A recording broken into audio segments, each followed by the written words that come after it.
It is the very last day of the year, December 31st. Who's excited? It's the last day of the year. Was 2019 one of those years that was really great for you? Or was it one of those years where like, girl, I'm ready to throw 2019 in the past and get on to 2020 because this year was not my year.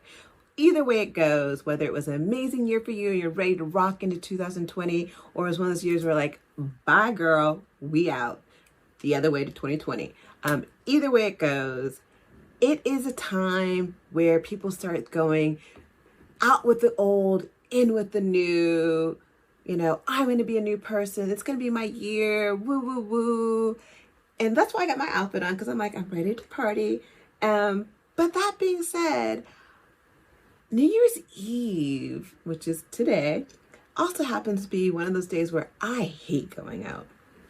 Because I feel like it's always one of those times where you set all these amazing expectations. It's going to be this great party. You end up spending hella money, getting dressed up, buying new outfits.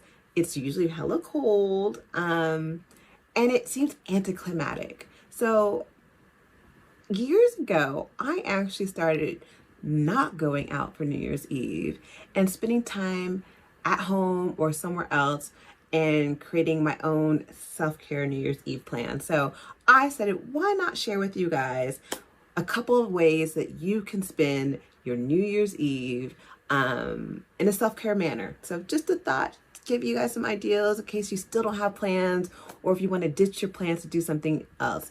All I know is I strongly believe in setting intentions. And even if you can set it in resolutions, I'm not a strong believer in resolutions because I feel like we always kind of, when you say the word resolution, I always feel there's a dissolution of those resolutions. And so I usually don't like to use the word resolution, but I like to set intentions and setting the right intentions. And I make a ritual out of my New Year's Eve. And self-care means a lot to different people. I mean, self-care can mean taking a bubble bath. It could be, dancing. It could be, hanging out with your, your girlfriends or hang out with your boo, whatever you end up doing.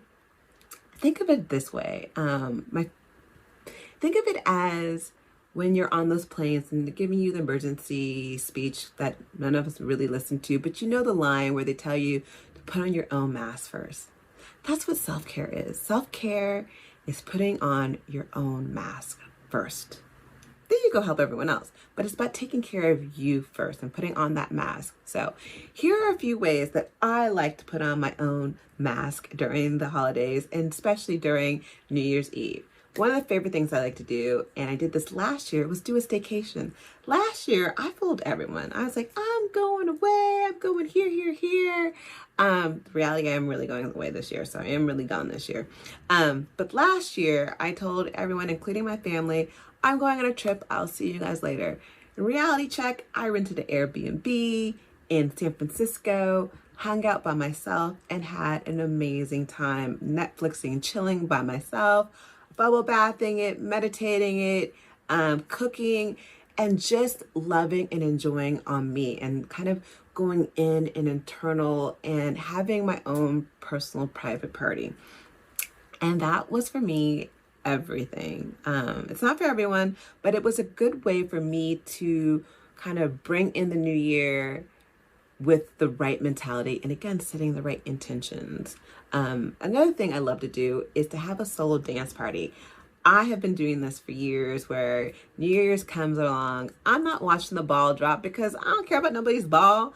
I can count my own New Year's down and I just like to dance it out. Whenever the song, I kind of do it right before the New Year's, like the timing goes, whatever, like before 12 o'clock, 12 a.m. But I'll play a song that I love. I play a song that gets me in that groove and I'm just like dropping it like, hey. Well, I'll probably do more than that because I'm by myself. I will definitely drop it like it's hot a couple times, a lot of booty shaking, a lot of shoulder shipping. But it's my way of dancing into the new year and bringing in that beautiful energy that we feel like when we're dancing or moving our bodies. There's something about movement and the joy that comes with dancing and hearing a song that you love.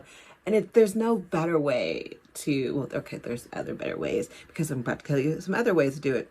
But it's one of the best ways to bring in the new year and to lift your spirit off right away in the new year.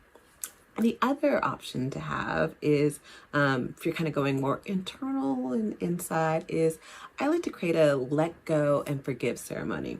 So what I'll do is I'll start writing down in my journal things I want to let go, things that no longer serve me in 2000. For this year, it'd be things that no longer serve me in 2019 that I'm not bringing with me in 2020. I always want to say like something else, but it's 20. I want to say 2020 and then I say 2020. Hashtag by 2020, I'll get this all right.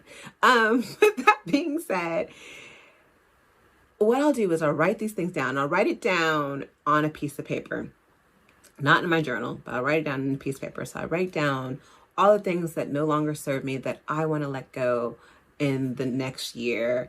And then I also write a list of things I want to forgive myself for, because oftentimes we are so hard on ourselves, like hella hard on ourselves. We have to forgive ourselves. Like for this year, I had to forgive myself for a couple of things. I wasn't as compassionate with myself on a couple different things, and I wanted to forgive myself on that. I wanted to forgive myself for feeling guilty for a couple of, like just feeling guilty for being upset at people. I'm just having a real moment right now. I had to forgive myself for showing emotion. And what I mean by that is I had to forgive myself for being hurt and not wanting to accept that. I had to forgive myself because I thought, why are you showing emotion? Why are you letting this get into yourself? And I'm like, you have to let go of the fact that you can't control what other people do. And you also have to forgive yourself for being angry that you were upset.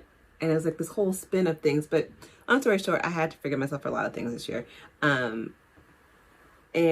what I normally do is I write down things I want to let go. I write down things I want to forgive myself for. And then the other more important part, and this is really special, is I had to forgive. I've done in the past when I've done this, I write down people I forgive. Because when you're bringing grudges into the next year, that's a lot of baggage, sis. I mean, like, those bags, because you bring it from one year to the next year to the next year, those bags get hella heavy. And sometimes, again, it doesn't serve you to be angry at people. And sometimes you just need to let go of those people and those situations and be at peace with it. And I find doing this at New Year's very spiritual, it makes me feel like I'm releasing a lot of things and kind of energetically not bringing leaving that baggage here and bringing more energy and forgiveness and love into the new year. So I write all those three things down. So I write down things I want to let go, things that don't serve me. I write down things that I want to forgive myself for. And then I write down things I want to forgive people and things I want to forgive. And then after that, I burn that. Yes, I said burn. Burning, because it's like you could rip it up and throw it away, which is great too. But I like burning it because it's like literally you're physically seeing it go away into ashes. And then you just wash those ashes away, because I don't want you to burn your house down. Burn your house down. Disclaiming it now. Wasn't my fault. But it's just a beautiful way to release what no longer serves you and bring in positive energy into the new year. So that's another thing I like to do. Along those lines, I like to make sure my room and my house are clean, because there's nothing like bringing the new year into clutter. And when I say clutter, it could be physical and mental. And that's what you're decluttering your mind with let go and the forgiving aspect in the ritual, but it's also physically decluttering your space. When you have the clear space, it helps with the clear mind. So I always like to make sure, I'm gonna keep it real. I don't really like to clean. I don't know who does like to clean. I always say I'm busy, I'll do it later, whatever. But when you're living in clutter, it's not good for your spirit. It's not good for your psyche. So start the year off with cleaning your space. So you wake up the next day cleanse mentally and physically. Having that clear space, that clear mind is so, so key. Another thing to do is writing in your journal, and reflecting on things you're grateful for. Grateful is just the gratitude that you have, the things that you want. Another thing I love doing, kind of in the same realms of journaling, is futures like writing. And so what I'll do is I'll write things, I'll write stuff in future tense that I want to do. So say in 2020, I want to make sure that all of our trips are amazing. We had a great time. And so what I will write in my journal, I'll be like, oh my God, Napa was everything. So was Bali. Yo. Oh my God. And when we did our first, couples trip to Turks and Caicos, like the couples that were there had the best energy. Everyone was vibing. I felt secure. I loved everything about it. People were ranting and raving. The FOMO was real. Like this was everything. And I saw the changes. I saw the women who are always usually going, had a moment to breathe, and I loved everything about it. And my community, this year my community has been everything. They've been engaging. Everyone's been helping other people. They're bringing other advice. And in my life, I met, I love that the love of my life came into my life, and he is everything. He has been just my rock. We enjoy each other. We have a great time. And in that sense, that's how I would future write. And so I encourage you to consider, when you're journaling, especially for New Year's, to write as if it already happened. And there's something in your mind that happens when you kind of are in that space where you're writing, not as if I want this, or I wish that, I hope, I'm trying, I'm working on. No, write as if it already happened and it's been manifested and it has been destined to occur. That's one of the best ways to make sure that something happens. So we talked about solocation, we talked about dancing, we talked about letting go, we talked about journaling, we talked about decluttering our space. The other one I love to talk about is to celebrate your wins. How often do you celebrate your wins? Not the base, no, it's not even basic wins. I take that back. Celebrate any win that you had. Oftentimes we're so busy celebrating everyone else's wins, we don't take time to celebrate what we've done. And it could be the smallest thing. I celebrated that I took time for me and just to breathe. I celebrated this year, or I'm celebrating this year, and today, that I discovered yoga and it makes me feel good. I'm celebrating my win that I'm just thinking, what else would I celebrating? There's so many different things I'm celebrating. I'm celebrating the wins that I have been consistent. When there's, times when I wanted to stop, and, I will be the first to admit, depression is real. Like grieving from family and everything like that. This year has been a hard year, but I've kept moving forward.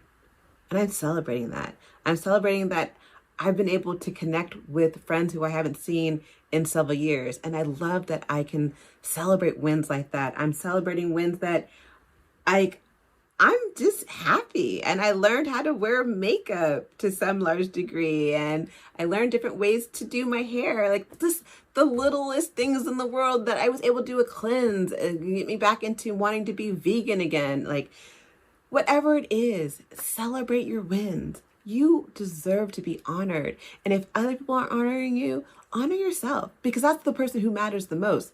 When you are able to celebrate yourself, there's something that goes inside of you that kind of, it's like a little alarm clock that's kicked on. It's like, oh, remember me? Oh yeah, you're good. I love you.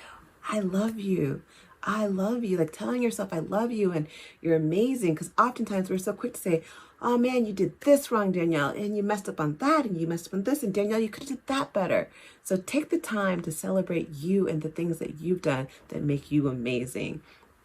And the last one I say, again, I'm not a big fan of resolutions, but if you're going to do a resolution, resolve to make yourself a priority. Resolve to say that I freaking matter. Yes, we hear Black Lives Matter, Me Too, whatever, but no, I want you to do hashtag I matter. I matter. I matter. Resolve to make yourself a priority. It is not selfish for self-care. It is not selfish to make yourself a priority. It is actually life-saving. Make a resolution to put on your safety mask first. And that's what I got for you. I hope some of this helps you to find different ways to celebrate this new year. 2020, I'm already claiming it. We are all lit. We are amazing. Each and every one of you are traveling the world, living your best life that you want to live. I look forward to seeing you more in 2020. And other than that, if I was drinking right now, which I'm not, I'd have a glass of wine in my hand to say cheers, because I don't really care for champagne, but I honor you, I celebrate you, and here's to a great new year.